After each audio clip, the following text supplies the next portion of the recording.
చంద్రబాబుకి సంబంధించి నిన్న మాట్లాడింది మాత్రం స్విట్జర్లాండ్లో చాలా పెద్దరికంగా మాట్లాడుకొచ్చారు.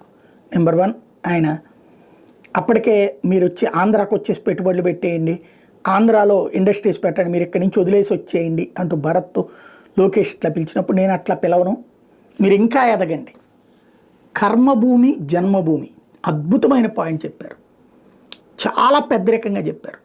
మీరు పనిచేస్తున్న ప్లేసు, మీరు ఇక్కడికి వచ్చారు, సెటిల్ అయ్యారు, ఇది కర్మభూమి. మీరు ఈ కర్మభూమికి సేవ చెయ్యాలి, చెయ్యకపోతే అది దేశ సంస్కృతికి సంబంధించినటువంటి విరుద్ధం. కాబట్టి భారతీయుడు ప్రపంచంలో ఎక్కడున్నా సరే ఆ దేశ క్షేమం కోరతాడు అనడానికి సాక్ష్యంగా మీరు కర్మభూమికి సేవ చేయండి. అట్లాగే మీకు జీవితాన్ని ఇచ్చిన జన్మభూమికి మీ వంతు సాయం అందించండి, ఇది నేను ఇస్తున్న పిలుపు అన్నటువంటి అద్భుతమైనటువంటి మాట, చాలా పెద్దరికంతో కూడుకున్న మాట.